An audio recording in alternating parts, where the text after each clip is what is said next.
Hello students, once again welcome back in the class of physics. Well students, as you know that we are in the process of doing chapter and question answers of chapter work and energy. Well students, in last session we did the question number 9th and today we shall start from the question number 10th. See, an object of mass 40 kg raised to a height of 5 meter above the ground. What is the potential energy?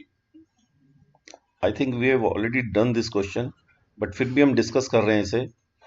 एक object 40 KG मास का है, इसे 5 metre height तक raise किया गया है, तो इसकी पोटेंशियल एनर्जी क्या होगी? तो potential energy is equal to M G H. Put the value of M 40 KG, H 9 M 5 metre sorry, and G is equal to 9.8 metre per second square. तो तीनों की वैल्यू पुट करके आपके पास आ जाएगा 1960 joule.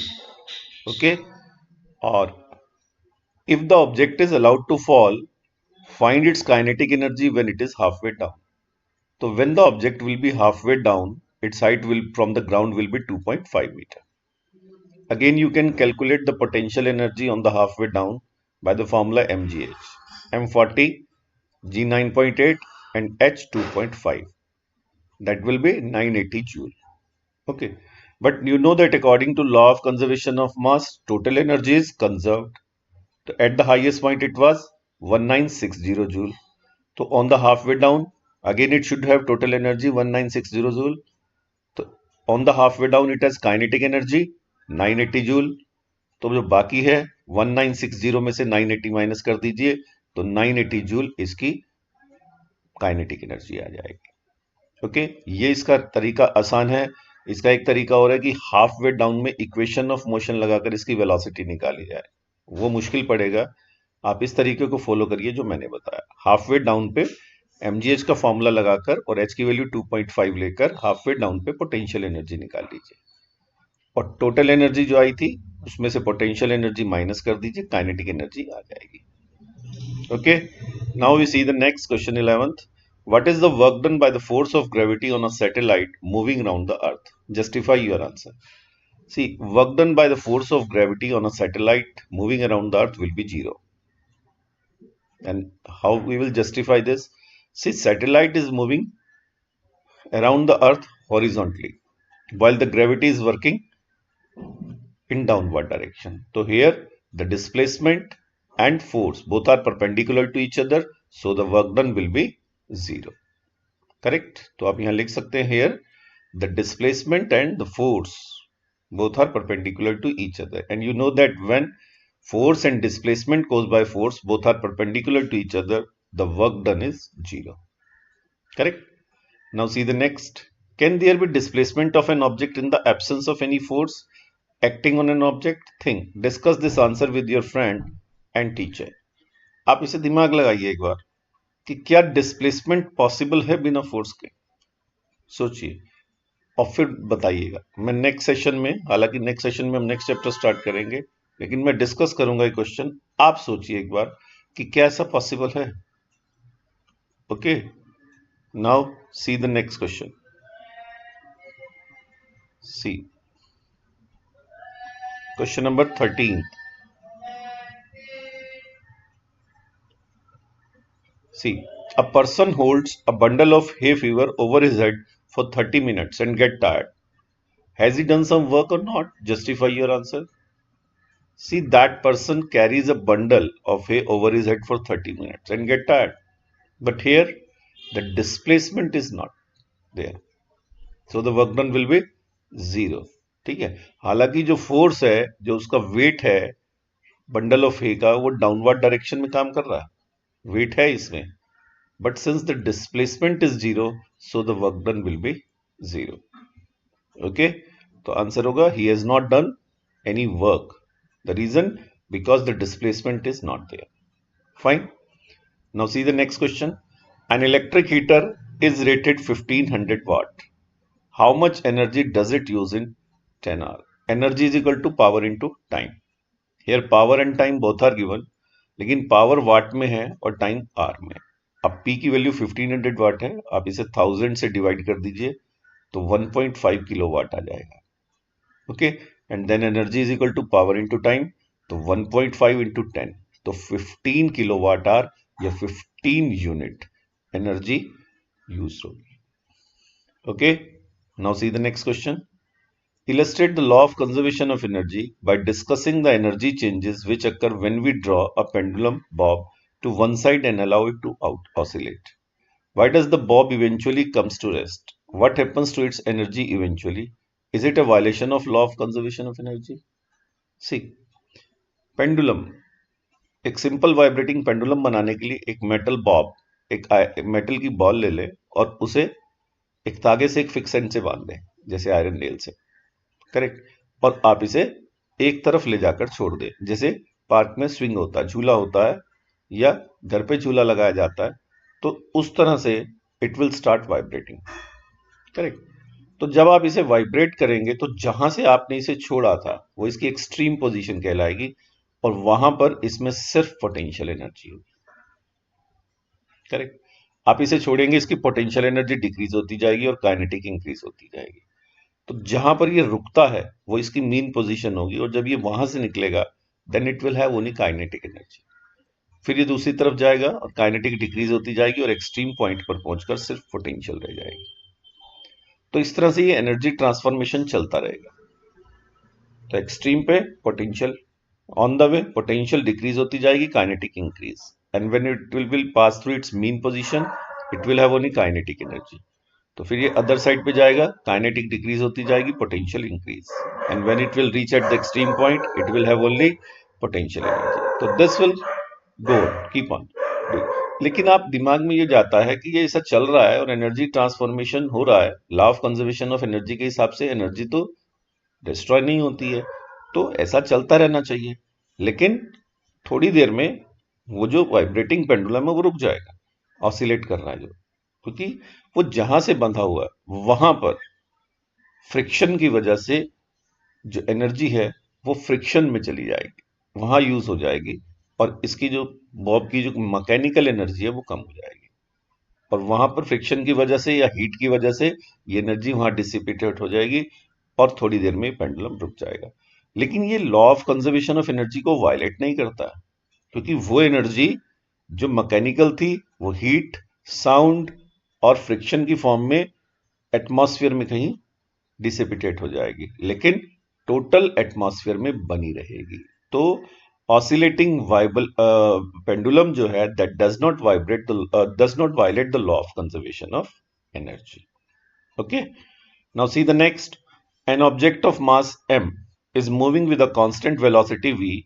How much work should be done on the object in order to bring the object at rest? देखिए मैं इसे अपने पे लेता हूं। Suppose my mass is m and I am moving with constant velocity v। ठीक है, तो how much work should be done on me to stop me? तो आप इसे कैसे कहेंगे? देखिए मैंने आपसे बताया था when ever velocity of the object is changed, earlier it was moving with velocity v and we have to stop it. So whenever the change in velocity is there, then work done is equal to change in kinetic energy.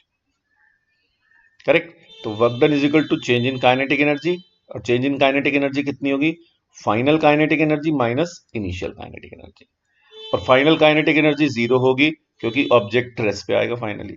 तो final kinetic energy की जगह क्या रख दीजिए? Zero, minus initial की जगह half M V square, तो work done आ जाएगा minus half M V square, और माइनस की जरूरत नहीं है, तो माइनस इसलिए आ रहा है क्योंकि वर्क डन ऑब्जेक्ट की वेलोसिटी कम करने के लिए किया जा रहा है, तो आंसर आ जाएगा half M V square. Correct. तो if an object is of mass m is moving with velocity v and you want to stop it, तो you will have to do work equal to half M V square. Correct. Now see the next 17। Calculate the work required to be done on to stop a car of 1500 kg moving at a velocity of 60 km per hour. आप इसे भी ऊपर 16 की तरह कर सकते हैं। See, mass is given and we have to stop the car, so final velocity v is equal to 0 and initial velocity is 60 km per hour, but it is in kilometer per hour. First multiply it by 5 upon 18, correct, and convert it into meter per second, और फिर वही work done is equal to change in kinetic energy, is equal to final kinetic energy minus initial kinetic energy. तो final कितनी हो जाएगी?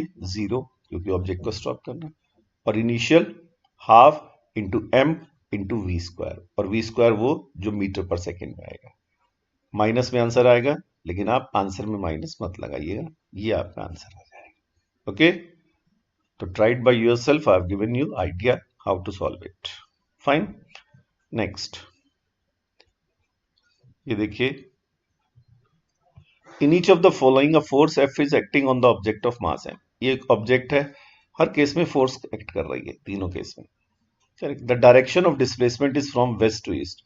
Direction जो है ये वेस्ट टू ईस्ट है, ठीक है, by the longer arrow. Observe the diagram carefully and state whether the work done by the force is negative, positive और जीरो। बहुत आसान है। Here the force and the displacement both are perpendicular to each other, so the work done is zero. Here both force and displacement, they are in same direction, so work done will be positive. And here the force and displacement caused by force both are in opposite direction, so work done will be negative. Correct? Figure बना लीजिएगा copy पे और simple लिख दीजिएगा reason के साथ। Here force and displacement both are perpendicular to each other, so work done is zero. Correct? Now see the next one. Sony says that acceleration in an object could be zero even when several forces are acting on it. Do you agree with her? Why? Soni कह रही है कि एक object पे बहुत सारी forces लगने के बाद भी ऐसा हो सकता है कि acceleration zero. Of course, yes, we are agreed with that. तो if all the forces are balanced, तो when balance forces act on an object then acceleration will be zero. ठीक है, तो बैलेंस फोर्सेस के केस में अगर object rest पे है तो रेस्ट पे रहता है, और यूनिफॉर्म मोशन में तो यूनिफॉर्म मोशन में रहता है, और एक्सेलरेशन प्रोड्यूस नहीं होता है। तो आप लिख सकते हैं yes, we are agreed with her. In case if the forces acting, several forces acting on the object are balanced, then there will be no acceleration. Fine. Now see the next. Find the energy in kilowatt hour consumed in 10 hour by 4 devices of power 500 watt each. Power of one device is 500 watt. तो power of 4 devices कितनी हो जाएगी? 500 into 4, 2000 watt. ये 2 kilowatt. So this is the total power. This is the time. तो energy is equal to power into time. तो 2 into 10, 20 kilowatt hour, और 20 unit will be the energy consumed. Fine. Now this is the last question of this chapter. A freely falling object eventually stops on reaching the ground, what happens to its kinetic energy. आप ऊपर से कोई चीज drop करिए तो highest point उसमें सिर्फ potential energy होगी, and when you allow to fall it, when it is coming down, its height is decreasing, the potential energy is decreasing, but at the same time kinetic energy is increasing, and when it touches the surface of the ground it has maximum kinetic energy. But after that, when it is lying on the ground, it has neither potential nor kinetic. So he's asking where that energy of that kinetic energy has gone. See, when the object strikes the ground, its kinetic energy converts into heat and sound energy, correct, and disappear into the atmosphere. तो in atmosphere it is conserved, लेकिन object में आपको दिखाई नहीं देगी। तो आप क्या कहेंगे? What happens to its kinetic energy? It converts into heat and sound energy and disappear और dissipate into the atmosphere. Is it clear? तो ये अब आपकी ड्यूटी है कि क्वेश्चन आंसर्स, मैंने आपको नोट्स दिए हैं, मैंने आपको जो भी यूट्यूब चैनल के लिंक्स भेजे हैं, जो बोर्ड पे पढ़ाया है, वो सब नोट होना चाहिए आपके पास मटेरियल। और मैंने one by one each and every question including examples I have discussed with you in detail. तो I expect from you that you all will note down all the solutions of these questions, all the answers of the questions in your notebook in a systematic way. Okay, that's it. Thank you very much. Stay safe, stay at home. Bye bye.